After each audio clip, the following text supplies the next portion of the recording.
Alhamdulillahi Rabbil Alamin. Wassalatu wassalamu ala nabiyyina Muhammadin wa ala alihi wa sahabatihi ajma'in wa man tabi'ahum bi ihsanin ila yaumiddin. Ikhwani fid din at-talabah dan para pendengar radio dakwah salafiyah rahimani wa rahimakumullah. Insyaallah taala kita akan melanjutkan kajian kitab Fadlul Islam atau keutamaan Islam karya Imamul Allamah Syekhul Islam Al-Mujahidul Mujaddid Al-Syekh Muhammad bin Abdul Wahhab rahimahullahu ta'ala rahmatan wasi'ah.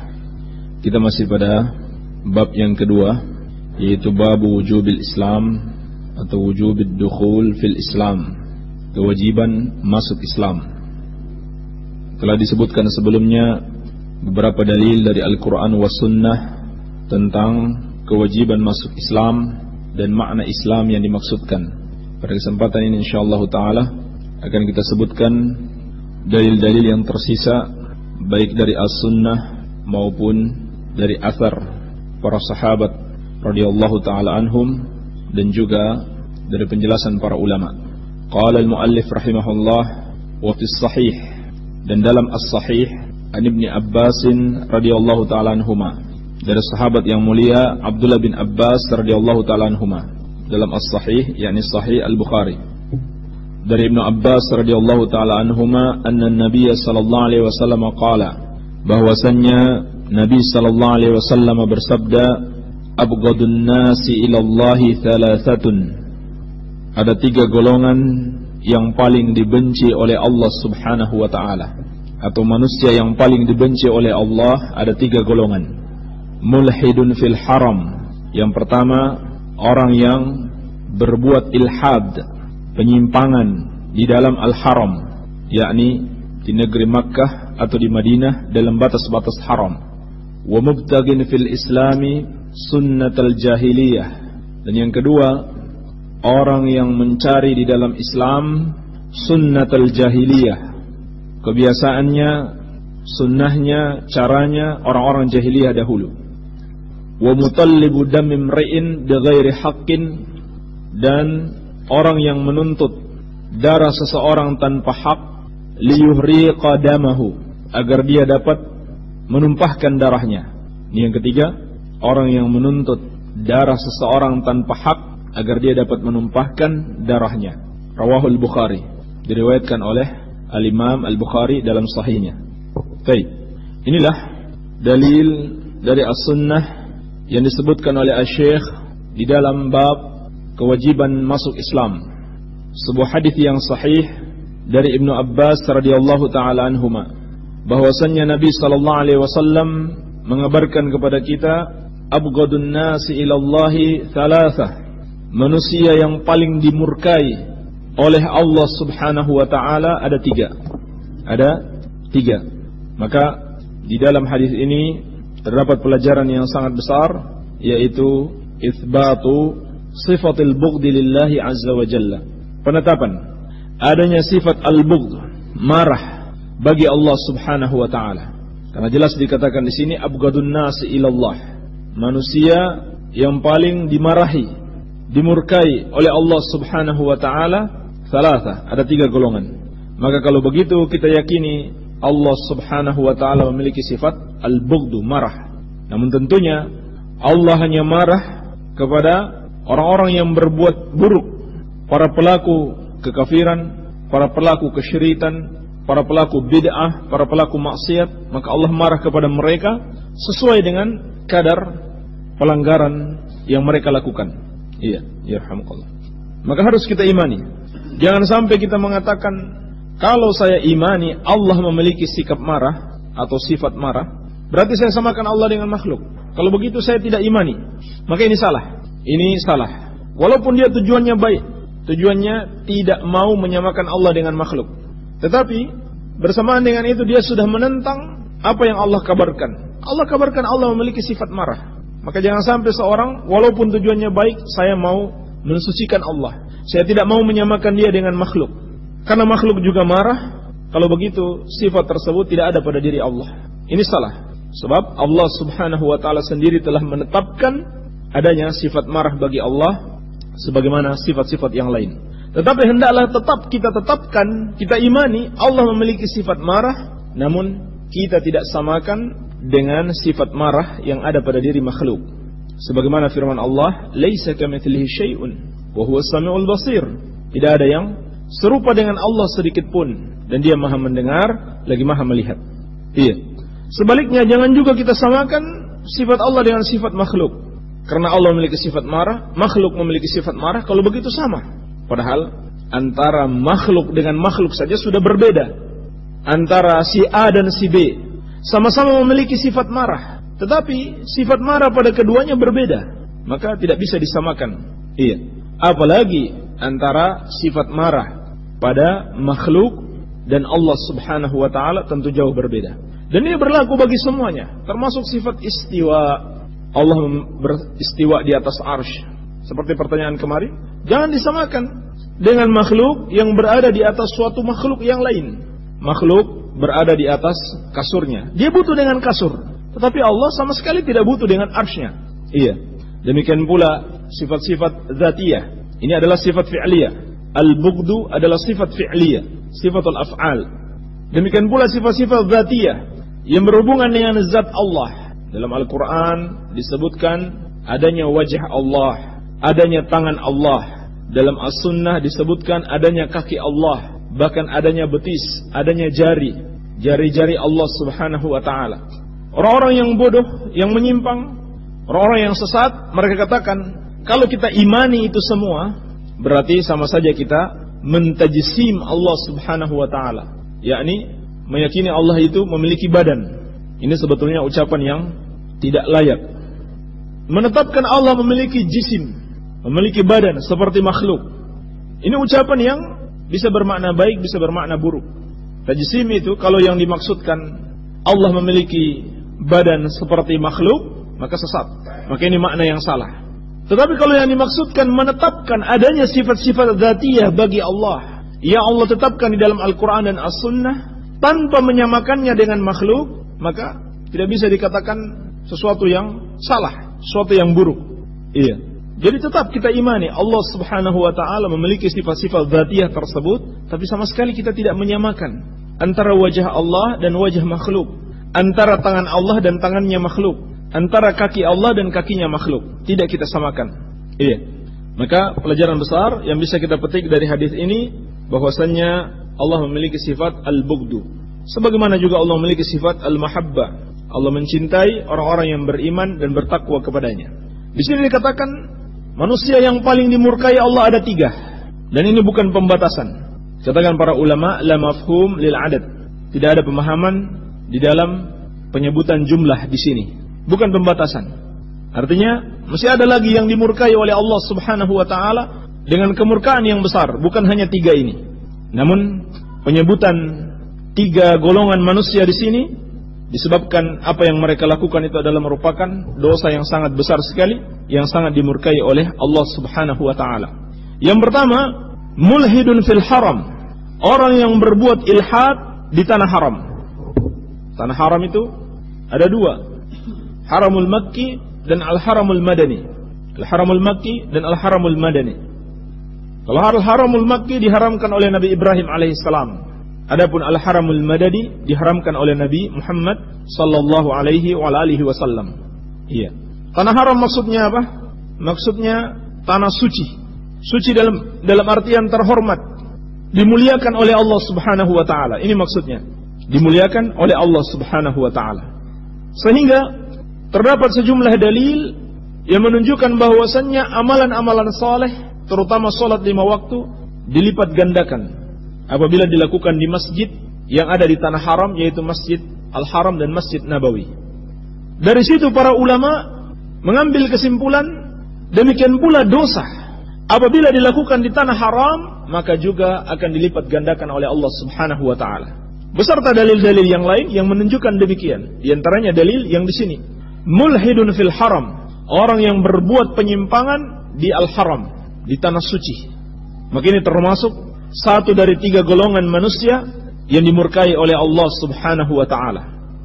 Bahkan disebutkan dalam hadis Ali bin Abi Thalib radhiyallahu anhu yang diriwayatkan oleh Imam Muslim, Nabi sallallahu alaihi wasallam bersabda, al-Madinatu haramun ma baina airin ila thaurin. Madinah itu haram, yaitu apa yang terletak antara air dan thaur. Ini batasan haram yang ada di Madinah. Faman ahdatsa fiha hadatsan, maka barang siapa yang membuat sesuatu yang baru padanya, yakni pada kota Madinah, au awa muhditsan, atau dia melindungi pelakunya, pelaku yang berbuat suatu dosa yang baru, fa alaihi la'natullah wal malaikati wan nasi ajma'in, maka atasnya laknat Allah, para malaikatnya dan seluruh manusia. Subhanallah, ancaman yang keras sekali. Siapa membuat suatu dosa yang baru, man ahdatsa muhditsan au muhdatsan au ahdatsa hadatsan, yakni dia berbuat sesuatu yang baru. Apakah itu bentuk maksiat yang tadinya belum pernah dilakukan di situ, lalu dia yang pertama-tama mencontohkannya, maka dia mendapatkan laknat Allah dan laknat malaikat serta seluruh manusia. Atau ke dalam bentuk kebid'ahan, maka dia mendapat laknat Allah, malaikat dan seluruh manusia. Atau bahkan sekedar melindungi pelaku maksiat yang baru tersebut atau pelaku bid'ah tersebut, maka dia mendapatkan laknat Allah, para malaikat dan seluruh manusia. Iya. Dan makna ilhad di sini mencakup seluruh penyimpangan, apakah dalam bentuk kesyirikan, kekafiran, kebid'ahan maupun kemaksiatan. Semuanya termasuk dalam makna ilhad. Maka orang yang berbuat ilhad, berbuat penyimpangan di kota Makkah atau di Madinah yang masih dalam batas-batas haram, termasuk dosa yang sangat besar sekali. Bahkan baru saja dia berkeinginan, itu dia sudah dituliskan dosa atasnya. Sebagaimana dalam firman Allah, "Wa may yurid fihi bil hadin bi zulmin nudzikhu min adzabin alim." Dalam surat Al-Hajj ayat ke-25. "Wa may yurid fihi bi ilhadin bi zulmin nudzikhu min adzabin alim." Dan barang siapa yang berkeinginan melakukan ilhad di dalamnya dengan suatu kezaliman, maka akan kami rasakan kepadanya azab yang sangat pedih. Jadi dia baru berniat, baru berkeinginan untuk melakukan ilhad di tanah haram. Baik. Wa mubtagin fil islami sunnatal jahiliyah. Yang kedua, yang termasuk dari 3 golongan yang dimurkai oleh Allah Subhanahu wa taala adalah orang yang mencari-cari atau membuat-buat di dalam Islam sunnah jahiliyah. Sunnah jahiliyah. Ini yang menjadi syahid di dalam bab ini. Ini yang menjadi syahid di dalam bab ini. Allah Subhanahu wa taala sangat murka kepada seseorang yang mengamalkan perkara-perkara jahiliyah di dalam Islam. Terlebih apabila dia menyiarkan ajaran-ajaran tersebut, dia sebarkan di tengah-tengah umat, maka sisi pendalilannya adalah yang dimaksud dengan Islam yang diwajibkan oleh Allah Subhanahu wa taala untuk kita masuki adalah Islam yang dibawa oleh Rasulullah sallallahu alaihi wasallam dan diamalkan dengan baik oleh para sahabat radhiyallahu taala anhum ajma'in. Adapun yang berbau-bau jahiliyah, maka itu ditentang oleh Islam. Oleh karena itu, tidak boleh sedikit pun seseorang itu mengikuti adat jahiliyah. Dan ini sangat berhubungan sekali dengan kitab Masailul Jahiliyah yang ditulis oleh Syekh. Karena beliau tahu Islam tidak boleh dicampur dengan jahiliyah. Maka beliau tulis sebuah buku yang lain yang berisi macam-macam perbuatan jahiliyah. Ini ada 128. Alhamdulillah kemarin sudah sampai pembahasan 95 yang kita bahas. InsyaAllah sedikit lagi selesai. Iya. Sebab orang yang berbuat jahiliyah di dalam Islam, dia akan mendapatkan kemurkaan Allah Subhanahu wa taala. Maka ini sisi pendalilannya, bahwasannya yang dimaksud dengan Islam di sini adalah Islam yang sesuai petunjuk Rasulullah sallallahu alaihi wasallam, bukanlah seperti yang diamalkan oleh orang-orang jahiliyah dahulu. Iya. Karena memang kenyataannya semua yang dilakukan oleh ahlul bid'ah yang mengada-ngada di dalam agama itu adalah perbuatan orang-orang jahiliyah dahulu. Sebagaimana telah kita bahas panjang lebar di dalam kitab Masailul Jahiliyah, tidak ada satupun perkara jahiliyah kecuali itu ada pada ahlul bid'ah. Oleh karena itu Islam yang benar adalah mengikuti Rasulullah sallallahu alaihi wasallam dan para sahabatnya. Tidak boleh berbuat bid'ah dalam Islam. Semua perbuatan bid'ah dalam Islam adalah jahiliyah. Iya. Wa mutallibu dami imri'in bighairi haqqin. Dan yang ketiga, orang yang menuntut darah seseorang tanpa hak liyuhriqa qadamahu, agar dia dapat menumpahkan darahnya.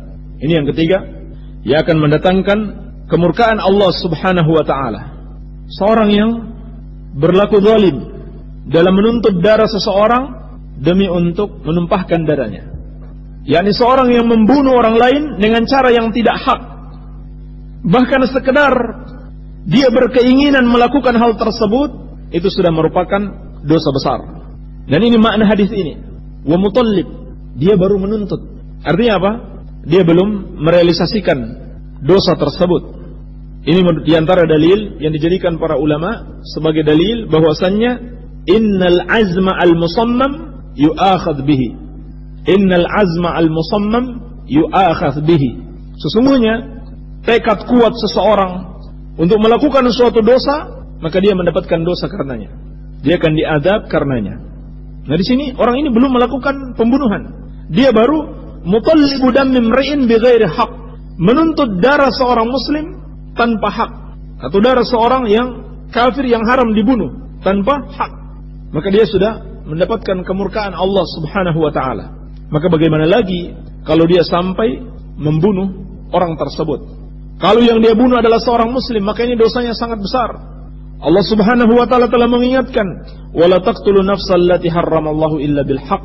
Dan janganlah kalian membunuh jiwa yang diharamkan Allah kecuali dengan yang hak.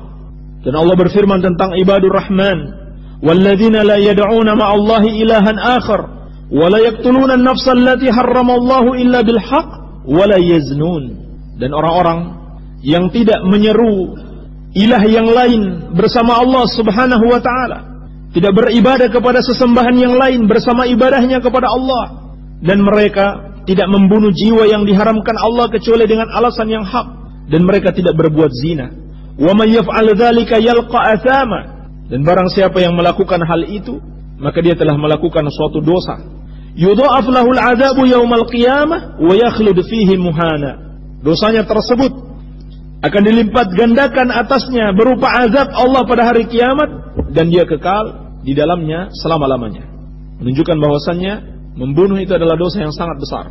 Walaupun yang dibunuh adalah seorang kafir, tetapi apabila orang kafir tersebut tidak termasuk dalam kategori orang kafir yang boleh dibunuh, ini juga termasuk dosa besar.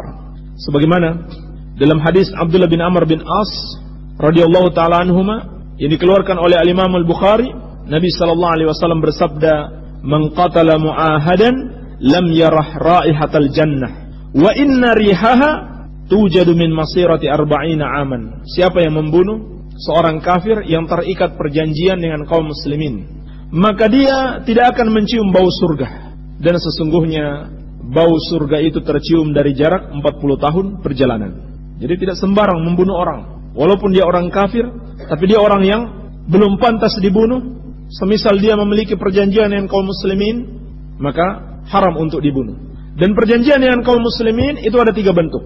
Perjanjian orang kafir dengan kaum muslimin ada 3 bentuk. Yang pertama, perjanjian az-zimmah.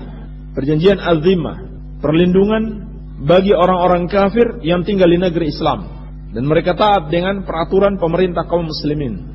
Yang kedua, perjanjian yang disebut dengan mu'ahad, yakni semacam gencatan senjata dalam waktu yang telah ditentukan, bukan selama-lamanya, dalam waktu yang ditentukan.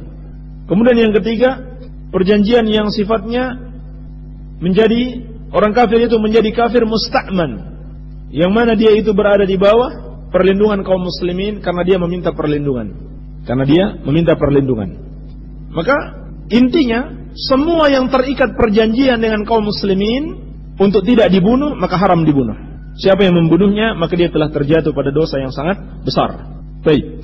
Namun kembali kita ingatkan, yang menjadi syahid di dalam hadis ini adalah yang kedua, adalah orang-orang yang membuat di dalam Islam perkara-perkara jahiliyah. Mereka sebarkan di dalam Islam perkara-perkara jahiliyah.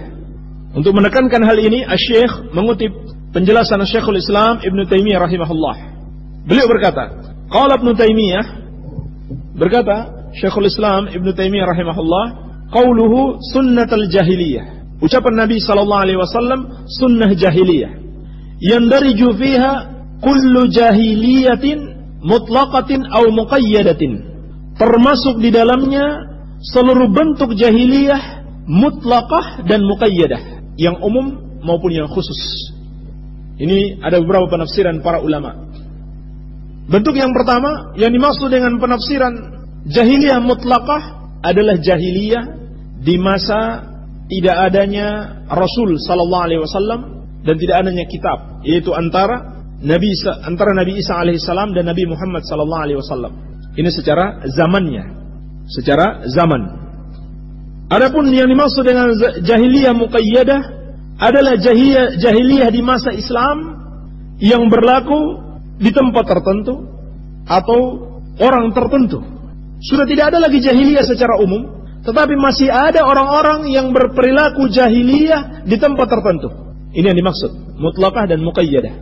Sehingga kita tidak bisa mengatakan abad ini misalkan dengan jahiliyah abad 21, seperti yang dikatakan Muhammad Qutb, saudaranya Said Qutb, dalam kitabnya yang berjudul Jahiliyah itu Al-Asr, atau Jahiliyah abad 21, Jahiliyah modern katanya. Ini istilah-istilah Ikhwanul Muslimin. Ini ucapan yang salah, istilah yang salah.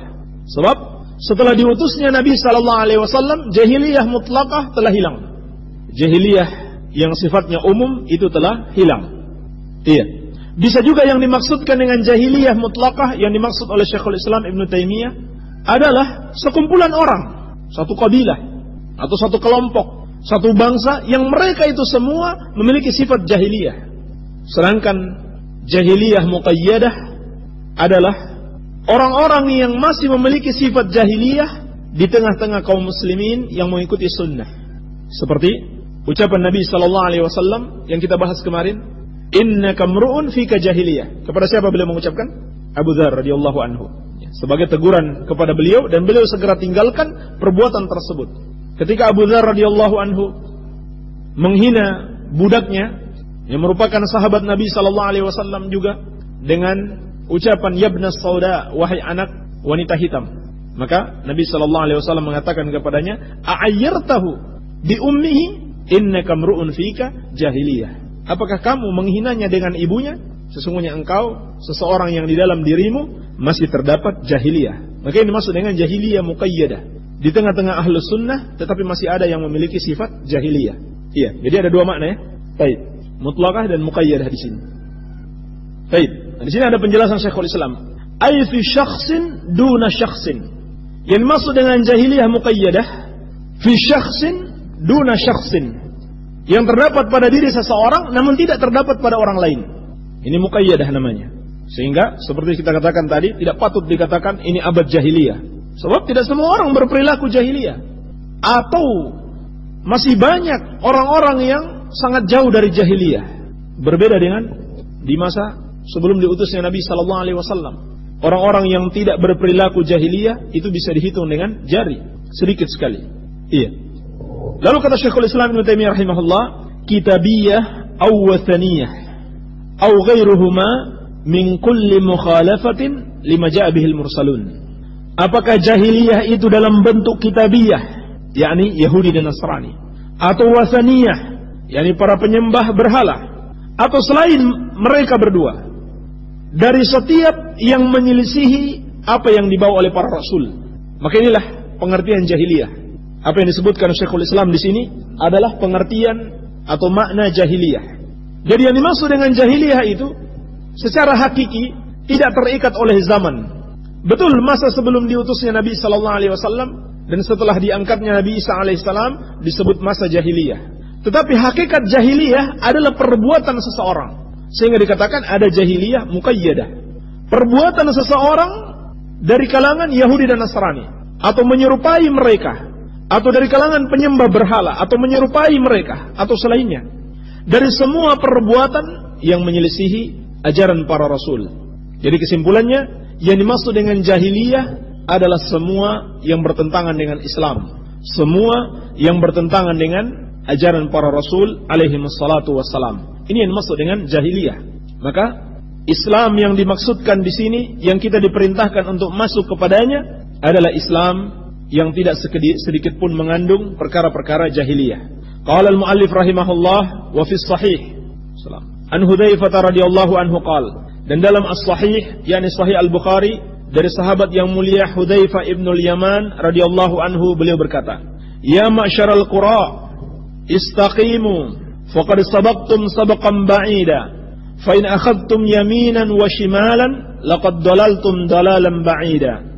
Sahabat yang mulia Hudzaifah ibnul Yaman radhiyallahu anhu sebagaimana dalam riwayat Bukhari berkata, wahai para pembaca Al-Qur'an, berlaku luruslah kalian atau istiqamahlah kalian, karena sungguh kalian telah mendahului manusia dengan pendahuluan yang jauh. Ini mereka lebih utama dari manusia yang lain karena mereka adalah pembaca Al-Quran. Apabila kalian berjalan ke kiri dan ke kanan, tidak berjalan lurus, maka kalian telah tersesat dengan kesesatan yang jauh. Ini ucapan sahabat yang mulia Hudzaifah ibnul Yaman radhiyallahu anhu. Ya ma'syaral qura istaqimu faqad sabaqtum sabaqan ba'idah. Wahai para pembaca Al-Quran, istiqomahlah kalian, berjalanlah di atas jalan yang lurus, karena sungguh kalian telah mendahului manusia dengan pendahuluan yang sangat jauh. Fa in akhadtum yaminan wa shimalan laqad dalaltum dalalan ba'ida. Maka apabila kalian mengambil jalan ke kanan atau ke kiri, maka kalian telah tersesat dengan kesesatan yang jauh.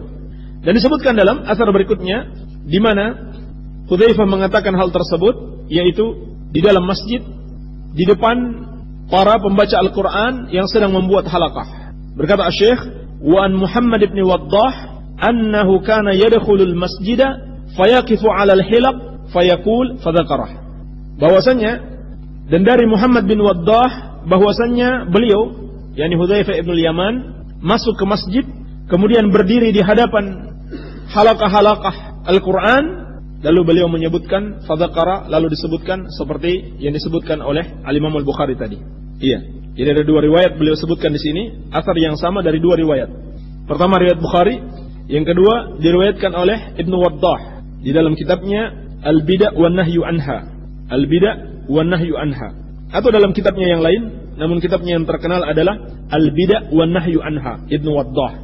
Nah, dalam riwayat Ibnu Waddah disebutkan kapan beliau mengatakan hal itu, yaitu ketika beliau memasuki masjid di depan para pembaca Al-Quran, orang-orang yang sedang mempelajari Al-Quran dan menghafalnya, lalu beliau mengatakan wasiat yang sangat berharga tersebut. Beliau berkata, ya ma'syaral qura, wahai para pembaca Al-Quran, istaqimu, berlaku luruslah kalian. Ini berjalanlah di atas jalan yang lurus, jangan berjalan ke kanan ataupun ke kiri. Faqad sabaqtum sabaqan ba'ida, karena sesungguhnya kalian telah mendahului manusia dengan pendahuluan yang jauh. Maka maksudnya di sini apa? Orang-orang yang membaca Al-Quran itu lebih wajib, lebih harus lagi untuk berpegang teguh dengannya, untuk berpegang teguh dengannya. Sehingga yang dimaksud dengan membaca Al-Quran bukan sekedar membaca dalam lisan. Ini dimaksud dengan ucapan beliau di sini. Al-Quran tidak boleh hanya sekedar di dalam lisan, tetapi hendaklah diamalkan. Hendaklah para pembaca Al-Quran betul-betul mengamalkan Al-Quran tersebut. Ini yang dimaksud oleh Hudzaifah ibnul Yaman radhiyallahu anhu. Maka orang yang berlaku lurus adalah orang yang mengamalkan Al-Quran. Sehingga orang-orang ini apabila mereka tersesat, maka sesungguhnya mereka telah tersesat dengan kesesatan yang sangat jauh sekali. Sebab mereka memiliki ilmu, mereka tahu ilmu yang benar, tetapi mereka tidak amalkan, maka kesesatan mereka adalah kesesatan yang sangat jauh. Iya. Kita masuk pada dalil yang terakhir pada bab ini. Jadi yang menjadi syahid pada ucapan Hudzaifah ibn Yaman radhiyallahu anhu adalah hendaklah istiqamah di atas Islam. Istiqamah di atas Islam. Dan Al-Quran sebagai sumber daripada ajaran Islam itu tidak sekedar dibaca, tetapi hendaklah diamalkan. Makanya dikatakan, ya ma'syaral qura, wahai para pembaca Al-Quran, berlaku luruslah kalian. Maksudnya amalkan itu Al-Quran, jangan hanya dibaca. Iya. Adapun athar yang terakhir, waqal, dan beliau berkata, siapa yang berkata di sini? Hah? Siapa? Muhammad ibn Waddah. Iya. Muhammad bin Waddah Al-Qurtubi, Muhaddithul Andalus, seorang yang alim, zahid, wara', dan memiliki kitab yang terkenal, yaitu Al-Bida' wa Nahyu Anha. Ini kitab subhanallah, kitab yang sangat bagus sekali. Al-Bida' wa Nahyu Anha, perbuatan-perbuatan bid'ah dan larangan darinya. Meninggal pada tahun 287 Hijriah. Berasal dari Qurtubah, dari negeri-negeri Eropa yang dulu ditaklukkan oleh kaum muslimin. Iya. Meninggal pada tahun 287 Hijriah. Waqal, dan beliau mengatakan, yani Ibnu Waddah, anba'ana Ibnu Uyainah, telah mengabarkan kepada kami Ibnu Uyainah, an Mujalid, dari Mujalid, an Sya'bi, dari Asy-Sya'bi, an Masruq, dari Masruq, qala, beliau berkata, qala Abdullah yakni Ibnu Mas'ud, berkata Abdullah yakni Ibnu Mas'ud. Ini ucapan Abdullah bin Mas'ud radhiyallahu taala anhu yang mereka riwayatkan. Laisa amun illa walladhi ba'dahu syarrun minhu. Tidaklah datang satu tahun kecuali tahun setelahnya lebih buruk dari yang sebelumnya. Tidaklah ada suatu tahun kecuali tahun yang setelahnya lebih buruk daripada sebelumnya. La aqulu amun amtar min amin. Saya tidak mengatakan yang lebih baik atau lebih buruk itu karena tahun tersebut lebih banyak curah hujannya daripada tahun yang lain. Wala amun akhsat min amin, dan tidak pula karena tahun tersebut kemaraunya lebih parah dibanding tahun yang lain. Wala amirun khairun min amir, bukan pula karena pemimpinnya lebih baik daripada pemimpin sebelumnya. Bukan ini yang dimaksud.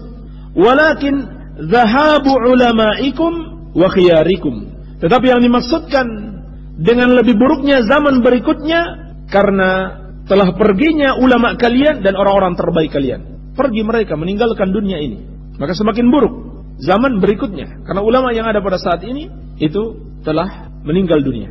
Summa yahdutsu aqwamun, kemudian muncul orang-orang yaqisunal umura bi araihim, yang menjadikan pemikiran-pemikiran mereka untuk menentukan perkara-perkara, untuk menghukumi perkara-perkara, menghukumi persoalan-persoalan, menghadapi berbagai macam masalah dengan pendapat-pendapat mereka sendiri, dengan akal-akalan mereka. Fayuhdamul Islam wa yuslam. Fayuhdamul Islam wa yuslam. Maka Islam itu menjadi hancur dan menghilang. Dalam syarah yang lain disebutkan wa yansalim. Maknanya sama, wa yuslam, dan menghilang atau melemah. Iya. Ini asar yang terakhir yang disebutkan oleh Syekh dalam bab yang kedua, yaitu bab kewajiban masuk Islam. Sebuah asar dari sahabat yang mulia Abdullah bin Mas'ud radhiyallahu taala anhu. Dan asar ini asalnya adalah dari ucapan Nabi sallallahu alaihi wasallam. Dari ucapan Nabi sallallahu alaihi wasallam yang maknanya sama dengan apa yang diucapkan oleh Ibnu Mas'ud. Yaitu dalam hadis Anas bin Malik radhiyallahu anhu. Ada kisahnya ketika di masa akhir sahabat itu muncul seorang pemimpin yang zalim, yaitu Al-Hajjaj bin Yusuf Al-Thaqafi. Dia seorang gubernur yang sangat zalim sekali, berbuat zalim kepada rakyatnya. Maka ketika itu kaum muslimin mengadukan kepada para sahabat akan kezaliman penguasa. Mereka adukan kepada sahabat yang masih hidup ketika itu, yakni Anas bin Malik radhiyallahu anhu. Apa kata Anas? Isbiru, bersabarlah kalian. Apakah Anas mengatakan ayo kita berontak, demo saja? Tidak. Kata Anas, isbiru, bersabarlah kalian. Fa innahu la ya'ti 'alaikum 'amun, karena sesungguhnya tidak datang kepada kalian suatu tahun, au yaumun, atau suatu hari, illa alladhi ba'dahu syarrum minhu, kecuali yang setelahnya itu lebih buruk daripada yang sebelumnya. Jadi semakin hari semakin buruk. Hatta talqau rabbakum, sampai kalian berjumpa dengan Rabb kalian. Sami'tuhu min nabiyyikum sallallahu alaihi wa alihi wasallam. Aku mendengarkan hal ini dari nabi kalian Muhammad sallallahu alaihi wa alihi wasallam. Jadi apa yang diucapkan Ibnu Mas'ud bukan sebuah pemikiran dari dirinya, tapi memang ucapan Nabi sallallahu alaihi wa alihi wasallam. Iya. Sehingga Ibnu Mas'ud mengatakan, "Laisa amun illa walladhi ba'dahu syarrun minhu." Tidaklah ada suatu tahun kecuali tahun berikutnya lebih buruk daripada tahun sebelumnya. Jadi semakin hari semakin buruk keadaan manusia. Dan beliau menjelaskan, keburukan itu bukan maksudnya dari sisi duniawi. Bukan maksudnya kita tambah miskin atau kita tambah menderita, bukan. Atau pemimpin semakin zalim, bukan. Kata beliau, la aqulu amun amtar min amin, wala amun akhsab min amin, wala amirun khairun min amir. Saya tidak mengatakan tahun ini curah hujannya lebih baik, tahun ini curah hujannya buruk, dan pemimpin kita kali ini pemimpin yang baik. Tidak. Bukan itu. Hakikat keburukan bukan itu. Walakin, akan tetapi kata beliau, zahabu ulamaikum wa khiyarikum. Hakikat keburukan pada zaman tersebut ketika telah perginya para ulama dan orang-orang terbaik kalian, yakni orang-orang yang saleh. Bukan ulama tapi mereka orang-orang yang saleh. Maka ini yang menunjukkan zaman itu semakin buruk, semakin jelek. Demikian pula berlaku bagi tempat tertentu. Suatu desa misalkan. Desa itu akan semakin buruk apabila tidak ada para ulama, tidak ada para penuntut ilmu, tidak ada orang-orang saleh yang ada di desa tersebut. Ini yang menjadi ukuran kebaikan suatu tahun, suatu masa, ataupun suatu tempat. Sehingga kalau sudah tidak ada lagi orang-orang alim dan orang-orang terbaik, thumma yahdutsu aqwamun yaqisunal umur bi araihim. Datanglah generasi di mana mereka menjadikan pemikiran-pemikiran mereka, akal-akalan mereka sebagai hukum untuk menentukan perkara mereka. Jadi mereka tidak lagi berhukum dengan apa yang diturunkan Allah Subhanahu wa taala. Mengamalkan sesuatu diukur dengan akal mereka. Menurut saya ini bagus. Menurut pengamatan saya, menurut analisa saya, ini yang terbaik. Nampaknya ini bagus walaupun bid'ah, tetapi bid'ah hasanah menurut akal saya. Demikian yang terjadi karena berkurang para ulama. Dan yang lebih parah lagi, para penyesat umat, apakah mereka sebut kiai, disebut ustadz, disebut orang alim, bahkan disebut ulama sekalipun, ternyata hakikatnya bukanlah ulama dan bukanlah orang-orang terbaik di kalangan kalian, justru merupakan penyesat mereka. Ya, justru merupakan penyesat mereka. Sampai-sampai musuh Allah yang paling besar, yakni para dukun yang suka meramal hal-hal gaib, yang suka mengajak mereka untuk berbuat kesyirikan, mereka anggap sebagai ustaz, sebagai kiai mereka, sebagai ulama mereka. Maka apa yang terjadi? Fayuhdamul Islam wa yuslam. Maka Islam itu akan hancur dan akan menghilang atau melemah. Maksudnya hancur dari mana? Dari diri mereka, dari diri para kaum muslimin tersebut. Iya. Dan ini seperti yang diingatkan Nabi sallallahu alaihi wasallam dalam hadis Abdullah bin Amr bin As radhiyallahu taala anhuma dalam as-sahihain, Nabi sallallahu alaihi wasallam bersabda, "Innallaha la yaqbidul ilma intiza'an yantazi'uhu minal ibad." Sesungguhnya Allah tidaklah menghilangkan ilmu itu sekaligus Allah hilangkan dari hati para hamba-hambanya, tidak. Walakin yaqbidul ilma biqabdil ulama. Akan tetapi Allah menghilangkan ilmu dengan mematikan para ulama. Hatta idza lam yubqi aliman ittakhadhan nasu ru'usan juhala. Sampai ketika Allah tidak menyisakan seorang alim pun, manusia kemudian mengambil dan menjadikan pemimpin-pemimpin mereka orang-orang yang jahil. Yang dimaksud pemimpin di sini, apakah pemimpin dalam dunia mereka ataupun dalam agama mereka? Yang mereka jadikan sebagai pemimpin mereka, yang mereka pilih sebagai pemimpin adalah orang-orang yang jahil, orang-orang yang tidak mengerti agama, di mana mereka menyelesaikan masalah, baik masalah duniawi atau masalah agama, dengan apa? Dengan akal pikiran mereka atau hasil musyawarah mereka, tidak dikembalikan kepada Alkitab wa Sunnah. Maka kata Rasulullah sallallahu alaihi wasallam, fasu'ilu wa aftau bighairi ilmin fadallu wa adallu. Para pemimpin yang jahil ini ditanya, lalu mereka berfatwa tanpa ilmu sehingga mereka sesat dan menyesatkan. Inilah pada akhirnya yang terjadi, sesat dan menyesatkan. Iya. Maka yang menjadi syahid di sini sama dengan yang sebelumnya, bahwasannya kewajiban masuk Islam adalah Islam seperti yang dicontohkan oleh Rasulullah sallallahu alaihi wasallam dan para sahabatnya, dan senantiasa merujuk kepada para ulama, senantiasa merujuk kepada para ulama ahlus sunnah wal jamaah, dan tidak mengembalikan persoalan kepada akal-akal pikiran kita atau pendapat-pendapat kita, tetapi kita kembalikan kepada sumber Islam, yaitu Al-Quran wa sunnatu Rasulullah sallallahu alaihi wa alihi wasallam. Alhamdulillah kita sudah selesai dari bab yang kedua pada kitab Fadlul Islam. Ada pertanyaan, dalam perang tidak boleh membunuh wanita. Terus apa hukuman wanita yang tidak mau masuk Islam setelah didakwahi dan setelah terjadi perang? Kalau wanita itu ikut berperang, maka dia dibunuh. Wanita yang tidak boleh dibunuh maksudnya adalah yang dia tidak ikut berperang dan tidak ikut mencelakai kaum muslimin. Kalau dia ikut berperang untuk membunuh kaum muslimin, maka dia juga dibunuh. Iya. Tetapi kalau dia tidak ikut berperang, maka cukup didakwahi. Kalau dia tidak mau masuk Islam, maka dia berkewajiban untuk membayar jizyah, membayar pajak perlindungan dirinya. Pajak perlindungan dirinya. Dia akan dilindungi oleh kaum muslimin. Iya. Maka jadilah dia kafir zimmi atau wanita zimmiyah. Baik. Apa boleh seorang laki-laki dibotak? Kalau perempuan jelas tidak boleh, seperti yang difatwakan Syekh Ibn Baz dan para ulama yang lainnya. Adapun bagi laki-laki, tidak ada dalil yang melarang. Bahkan pada amalan tertentu diwajibkan atau disunahkan. Seperti ketika ihram, haji dan umrah disyariatkan untuk apa? Mencukur rambut atau memendekkannya. Minimal memendekkan. Tetapi yang paling afdal dengan mencukur sampai pelontos, sampai habis. Iya. Adapun pada selain ihram, haji dan umrah, maka tidak ada perintah dan tidak ada pula larangan. Tidak ada perintah dan tidak ada pula larangan. Wallahu alam. Hanya saja disebutkan sebagian ulama di antara ciri-ciri khawarij itu mereka mencukur rambut-rambut mereka dalam keadaan mereka tidak ihram dan tidak ihram haji maupun umrah. Iya. Maka kalau tidak ada keperluan, tidak ada suatu kebutuhan, hendaklah tidak mencukur sampai pelontos ya, sampai botak. Baik. Assalamualaikum warahmatullahi wabarakatuh. Kalau kita melaksanakan akikah anak baru lahir, bagaimana yang sebaiknya? Tolong dijelaskan. Terima kasih. Sederhana saja. Seperti sabda Nabi sallallahu alaihi wasallam, "Kullu gulamin rahinatun bi aqiqatihi." Setiap anak itu tergadai dengan akikahnya. Yudbahu anhu yauma sabi'ihi. Disembelih darinya pada hari ke-7. Wa yuhallaq ra'sahu wa yusamma. Dan dicukur rambutnya juga diberi nama.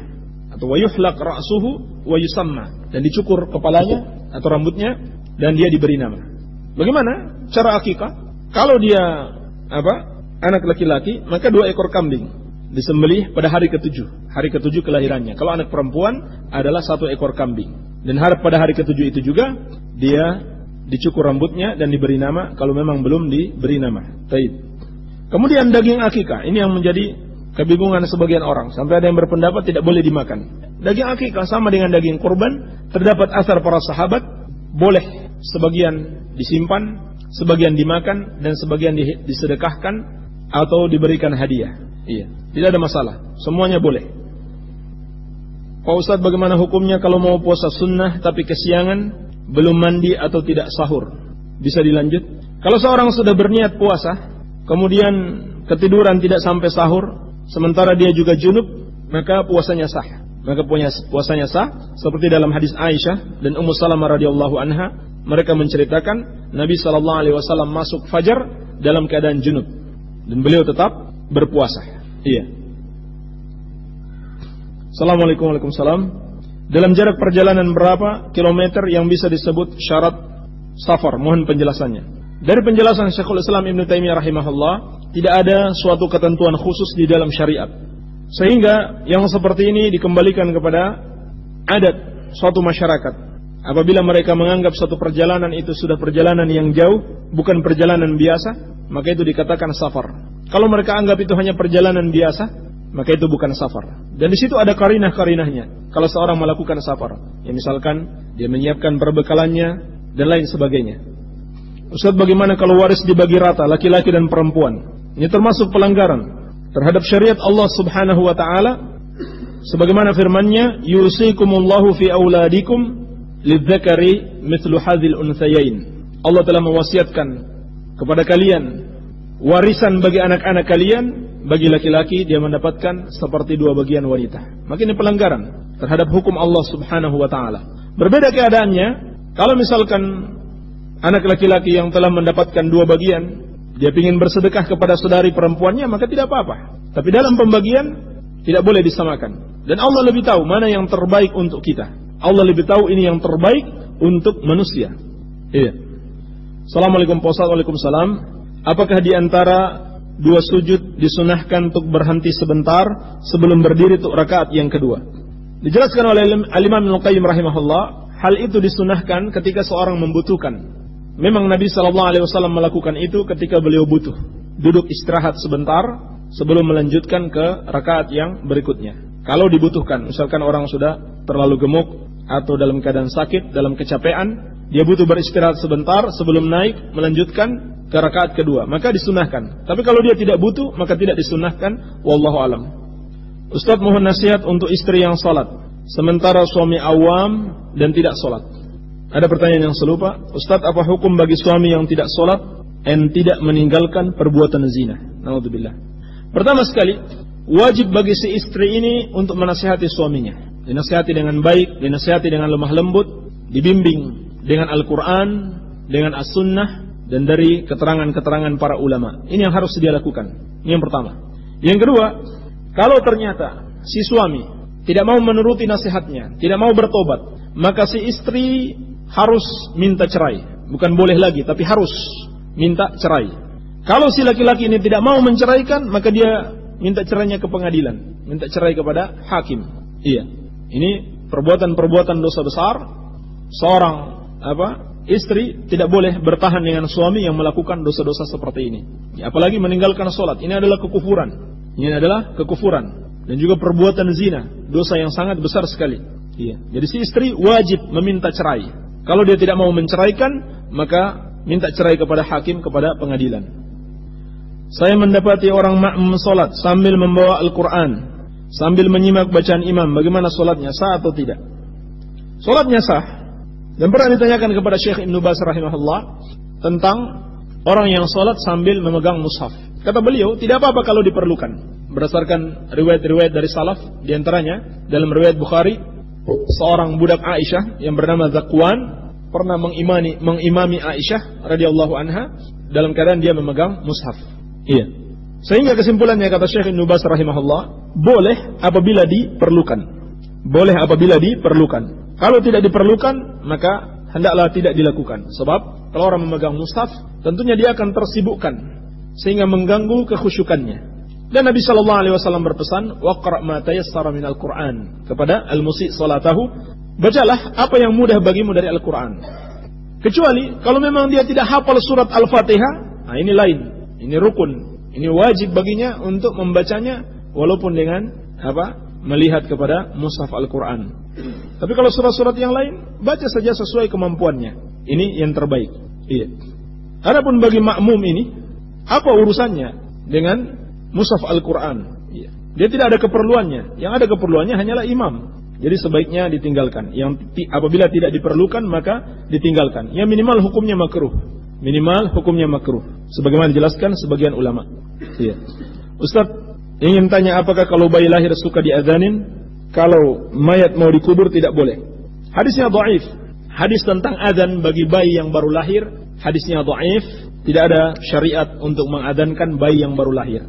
Tapi kalau misalkan seorang mau mengumandangkan azan dengan tujuan apa? Mengusir syaitan, maka tidak mengapa insyaallah taala, karena dalam riwayat Muslim disebutkan riwayat para sahabat mengusir setan di suatu tempat dengan apa? Dengan azan.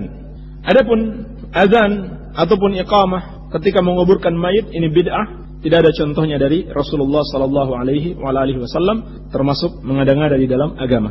Ini yang bisa kita sampaikan. Subhanakallahumma bihamdika asyhadu an la ilaha illa anta astaghfiruka wa atubu ilaik. Wassallallahu ala nabiyyina Muhammadin wa alihi wasallam walhamdulillahirabbil alamin.